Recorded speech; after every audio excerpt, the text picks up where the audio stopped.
കർക്കിടക മാസം ആത്മീയ ഉണർവിന്റെയും ശുദ്ധിയുടെയും കാലം.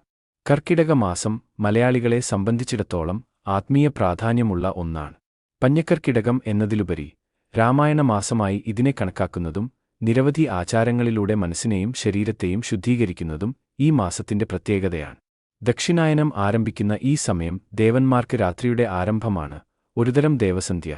ഈ ദേവസന്ധ്യയിൽ രാമനാമം ജപിക്കുന്നത് കുടുംബത്തിൽ ഐശ്വര്യം പ്രദാനം ചെയ്യുമെന്നാണ് വിശ്വാസം. കർക്കിടക മാസത്തിൽ രണ്ടുനേരമുള്ള കുളിക്ക് വലിയ പ്രാധാന്യമുണ്ട്. ഇത് ശരീരത്തെ മാത്രമല്ല മനസ്സിനെയും ശുദ്ധീകരിക്കാൻ സഹായിക്കുന്നു. പ്രഭാതത്തിലും സന്ധ്യയിലും ഉള്ള കുളി ഒരു പുണ്യകർമ്മമായി കണക്കാക്കപ്പെടുന്നു. സൗകര്യമുള്ള ദിവസങ്ങളിൽ വ്രതം അനുഷ്ഠിക്കുന്നതും ലളിതമായ ജീവിതം നയിക്കുന്നതും ആത്മീയ ഉന്നതിക്ക് വഴിയൊരുക്കും. ഇത് മനസ്സിനെ ഏകാഗ്രമാക്കാനും ചിന്തകളെ ശുദ്ധീകരിക്കാനും സഹായിക്കുന്നു. രാവിലെയും വൈകുന്നേരവും ഗൃഹത്തിൽ ഭദ്രദീപം തെളിയിക്കുന്നത് പ്രധാനപ്പെട്ട ഒരു ആചാരമാണ്. 5 തിരികളിട്ട് വിളക്ക് കൊളുത്തുന്നത് ഐശ്വര്യപ്രദമായി കരുതുന്നു. വിളക്കിൽ നെയ്യോ നല്ലെണ്ണയോ ഉപയോഗിക്കാവുന്നതാണ്.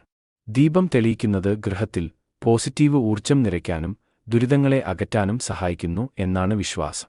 കർക്കിടക മാസത്തിലെ ഏറ്റവും പ്രധാനപ്പെട്ട ആചാരങ്ങളിലൊന്നാണ് രാമായണ പാരായണം. ഗൃഹത്തിൽ ശ്രീരാമപട്ടാഭിഷേക ചിത്രത്തിനു മുന്നിൽ വടക്കോട്ടോ കിഴക്കോട്ടോ തിരിഞ്ഞിരുന്ന് രാമായണം പാരായണം ചെയ്യുന്നത് അത്യുത്തമമാണ്.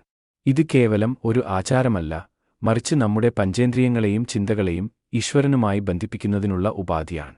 ദിവസവും രാമായണം വായിക്കുന്നത് മനസ്സിന് ശാന്തത നൽകാനും ജീവിതത്തിൽ ധർമ്മബോധം വളർത്താനും സഹായിക്കുന്നു. കർക്കിടക മാസത്തിൽ നാലമ്പല ദർശനം നടത്തുന്നത് അതിവിശേഷമായി കണക്കാക്കുന്നു. മാമലശ്ശേരി ശ്രീരാമസ്വാമി ക്ഷേത്രം, മേമുറി ഭരതസ്വാമി ക്ഷേത്രം, മുളക്കുളം ശ്രീ ലക്ഷ്മണസ്വാമി ക്ഷേത്രം, മാമലശ്ശേരി നെടുങ്ങാട്ട് ശത്രുഘ്നസ്വാമി ക്ഷേത്രം എന്നിവയാണ് ഈ 4 ക്ഷേത്രങ്ങൾ. ഇവിടെ ദർശനം നടത്തി ദർശനപുണ്യം നേടുന്നത് ഉത്തമം. കർക്കിടക മാസം ആത്മീയമായി ഉണരാനും നമ്മുടെ സംസ്കാരത്തെയും പാരമ്പര്യത്തെയും അടുത്തറിയാനും ഒപ്പം മനസ്സിനും ശരീരത്തിനും നവചൈതന്യം നൽകാനും സഹായിക്കുന്ന ഒരു പുണ്യകാലഘട്ടമാണ്.